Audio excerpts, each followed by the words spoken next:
Alhamdulillahi rabbil alamin wa bihi nasta'in ala umuri dunya waddin wassalatu wassalamu ala asyrafil anbiya'i wal mursalin nabiyyina Muhammadin sallallahu ala alihi wa sahbihi wat tabi'in wa man tabi'ahum bi ihsanin ila yaumiddin. Asyhadu an la ilaha illallah وأشهد أن سيدنا محمدا عبده ورسوله الصادق الوعد الأمين. أما بعد فيا أيها المؤمنون اتقوا الله حق تقاته ولا تموتن إلا وأنتم مسلمون. فقال الله تعالى: وأقيموا الصلاة وآتوا الزكاة واركعوا مع الراكعين. Sadaqallahul azim. Ma'asyiral muslimin, sidang Jumat yang dirahmati Allah Subhanahu wa taala. Allah Subhanahu wa taala begitu banyak memberi kita nikmat kesehatan, nikmat kesempatan.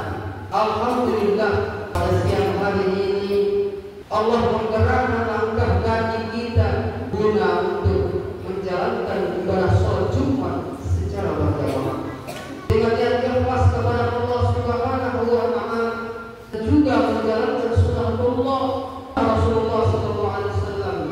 Semoga segala aktivitas kita, ibadah kita di bulan puasa, baik ibadah yang kecil maupun ibadah yang besar, baik amalan yang kecil maupun amal yang besar, baik zikir yang terang-terangan maupun zikir yang bersembunyi-sembunyi, maupun puasa terang-terangan maupun puasa yang tersembunyi, mau puasa yang zahir dan juga puasa batin. Insyaallah Allah senantiasa mencatat sebagai amalan kita nantinya di yaumul kiamat. Amin. Ini saya sendiri mengajak kita semua untuk kembali bertakwa kepada Allah Subhanahu wa taala dan dengan niat ikhlas untuk bertakwa kepada Allah Subhanahu wa taala. Dengan takwa itulah kita akan menjadi hamba-hamba yang beruntung di dunia maupun di akhiratnya kelak. Judul khutbah pada siang hari keutamaan zakat. Ini merupakan umat yang terakhir di bulan suci Ramadan. Sebentar lagi akan bertemu dengan hari kemenangan bagi umat Islam, yakni Idul Fitri. Kita akan Idul Fitri kembali kepada kesucian ketika kita mampu melaksanakan ibadah puasa dengan baik sempurna melalui ibadah zakat fitrah, karena salah satu ibadah yang dapat menyempurnakan ibadah shaum adalah zakat fitrah. Dalam kitab Syiah Zamal al-Minhaj, Syekh Zakaria Al-Ansari menyampaikan sabda Rasulullah SAW tentang ditangguhkannya puasa Ramadan sampai mengeluarkan zakat fitrah. Dalam kitabnya disebutkan, Ramadan mu'allaqun baina as-samai wal ardh wa la yurfa'u ila Allah illa bi zakatil fitri. Bulan Ramadan digantungkan antara langit dan bumi, tidak diangkat kepada Allah kecuali dengan zakat fitrah. Zakaria menjelaskan maksud daripada hadis bahwa selama tidak mengeluarkan zakat fitrah, maka pahala puasanya tidak bisa didapatkan. Dengan kata lain, meski bulan puasa telah selesai dan telah berhasil menjaga dirinya dari setiap sesuatu yang bisa membatalkan puasa, maka dia tidak akan mendapatkan pahala puasa sampai mengeluarkan kewajiban zakat fitrah dari dirinya. Asal muslimin sedang umat yang dirahmati Allah Subhanahu wa taala. Terkait dengan kewajiban menunaikan zakat, Allah Subhanahu wa taala berfirman dalam Al-Qur'an surat An-Nur ayat 56, wa aqimus shalah wa atuz zakah wa atii'ur rasul la'allakum turhamun. Dan dirikanlah sholat, tunaikanlah zakat, dan taat kepada Rasul supaya kamu diberi rahmat. Dalam ayat ini jelas disebutkan bahwa ibadah zakat merupakan sebuah perintah sebagai makhluk dan hamba. Perintah yang diberikan oleh Allah kepada kita menunjukkan sebuah kewajiban yang wajib dipatuhi dan dikerjakan. Jika menjalankan sholat adalah kewajiban yang memiliki dimensi vertikal, yakni sebuah kepatuhan untuk memenuhi hak Allah dengan menyembahnya, maka kewajiban zakat memiliki dua dimensi ibadah. Selain dimensi vertikal sebagai kewajiban kepada Allah, zakat juga memiliki dimensi horizontal dalam bentuk memberikan harta yang dimiliki, karena di dalamnya terdapat hak-hak orang lain. Dalam menunaikan zakatnya, zakat juga bukan hanya sekedar memberikan bagian harta dan setelah itu selesai kewajiban kita. Namun di situ terdapat aturan dalam pengeluarannya dan sudah ditentukan besar harta yang harus dikeluarkan. Inilah kemudian yang menjadikan zakat disebut masuk dalam kategori ibadah, bagian ibadah kehartaan. Hadirin jemaat-jemaat yang dirahmati Allah Subhanahu wa Ta'ala, Imam Al-Ghazali dalam kitab Ihya Ulumuddin menjelaskan tiga hakikat makna dan tujuan dari kewajiban berzakat. Hakikat zakat yang pertama, mengeluarkan zakat mampu menjadikan wujud totalitas kecintaan kita kepada Allah Subhanahu wa Ta'ala.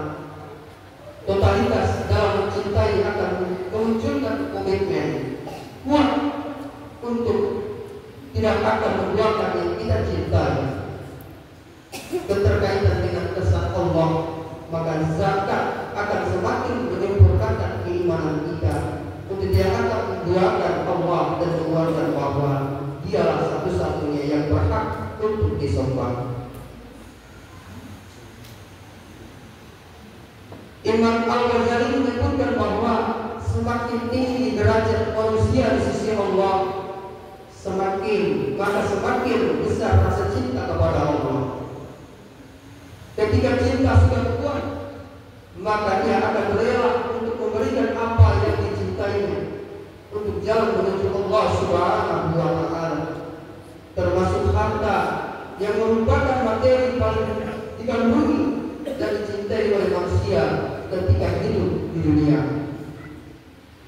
Sehingga esensi dari zakat adalah melepaskan hal yang dicintai untuk mengumpulkan ketauhidan kepada Allah Subhanahu wa Ta'ala. Hadirin jamaah Jumat rahimahullah, menurut Syekh Abdul Qadir Jailani, hakikat zakat adalah zakat batin, artinya ada tekad yang kuat untuk melakukan kebaikan dalam konteks kehidupan dan mengajak kepada orang lain untuk semakin mendekatkan diri kepada Allah seraya meninggalkan setiap keburukan. Zakat ini dinamakan dengan zakat tarekat, yaitu memberikan pahala dari ibadah akhirat yang kita kerjakan kepada ahli maksiat untuk mendapat ridha Allah Subhanahu wa Ta'ala. Ibadah akhirat yang dimaksud seperti sholat, zakat, puasa, haji, bacaan tasbih dan takbir, dan juga bacaan Al-Quran di waktu bulan suci Ramadan. Orang yang dermawan dan juga amalan-amalan baik yang lainnya. Ma'asyiral muslimin, sidang Jumat yang dirahmati Allah Subhanahu wa Ta'ala, orang yang bangkrut karena kedermawanan lebih mencintai daripada kaya yang pelit, sombong, takabur, dan lain sebagainya. Sabda Nabi Muhammad SAW, orang yang bangkrut karena kedermawanan akan berada dalam penjagaan Allah di dunia dan akhirat, karena setiap sesuatu adalah milik Allah dan kepada Allah lah kita akan kembali. Karena tidak sepatutnya kita membanggakan apapun yang kita punya, sementara itu semua adalah titipan orang miskin maupun kaya adalah sama. Yang membedakan adalah ketakwaan kita kepada Allah Subhanahu wa Ta'ala. Esensi zakat menurut Syekh Abdul Qadir Jailani sejatinya adalah pembersihan diri dari serangkaian nafsu dan angkatan-angkatan murka yang selama ini bersarang di dalam diri kita. Melalui ritual puasa kemudian suci dengan zakat, salah satunya adalah agar kelak bisa bertemu Ar-Rahman. Karena itu semata harapan kita bersama. Hakikat zakat yang kedua menurut Imam Al-Ghazali adalah sebagian ikhtiar untuk pembersihan diri dari berbagai sifat negatif, khususnya sifat pikir atau pelit. Sifat buruk ini bisa dipobati dengan pembersihan diri mengeluarkan zakat, karena zakat pun bermakna membersihkan hati dari hawa nafsu. Demikian Syekh Abdul Qadir Jailani menyatakan dalam kitab Sirul Anqar. Kita juga sebenarnya tidak perlu khawatir jika ketika memberikan harta kepada orang lain kemudian harta kita akan berkurang. Pada hakikatnya orang yang memberikan hartanya untuk hal-hal yang diperintahkan oleh Allah Subhanahu wa Ta'ala akan dilipat gandakan lebih dari yang diberikan.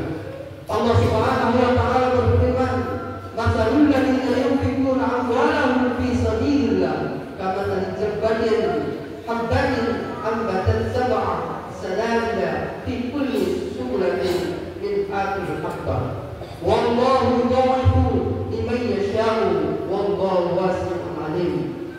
Perumpamaan orang yang menginfakkan hartanya di jalan Allah seperti sebutir biji yang menumbuhkan 7 tangkai. Pada setiap tangkai ada 100 biji. Allah melipat gandakan bagi setiap yang dia kehendaki, dan Allah Maha Luas, Maha Mengetahui. Surat Al-Baqarah ayat 261.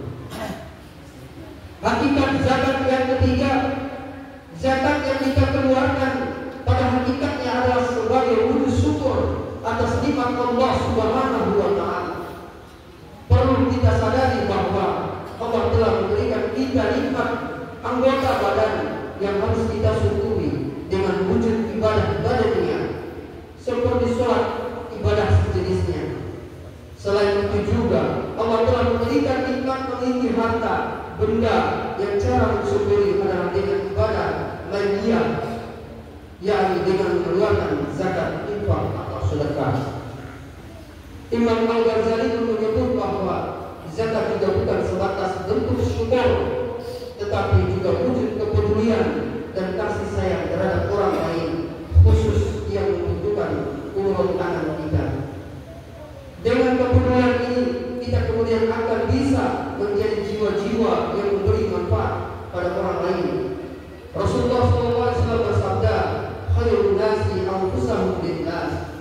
Sebaik-baik manusia adalah yang paling bermanfaat bagi orang lain. Hadis riwayat Imam Tabrani. Tiga hakikat zakat menurut Imam Al-Ghazali ini cukup kiranya mampu mendewasakan cara kita dalam berzakat. Mari dia berzakat bukan sebatas menggugurkan kewajiban, namun lebih dari itu, zakat yang kita tunaikan harus mampu mewujudkan nilai-nilai luhur yang perlu ditanamkan dalam diri kita. Ma'asyiral muslimin, sidang Jumat yang dirahmati Allah Subhanahu wa Ta'ala.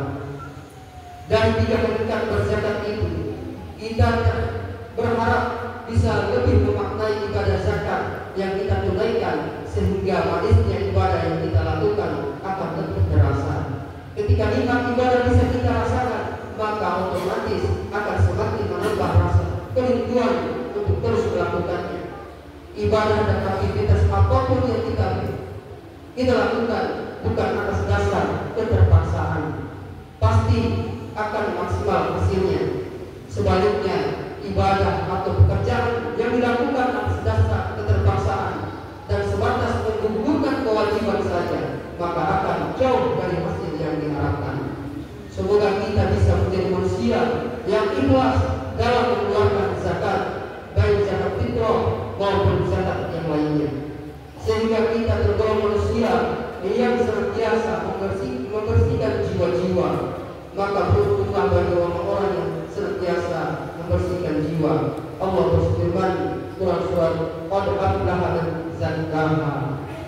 Hadirin yang dirahmati Allah Subhanahu wa taala.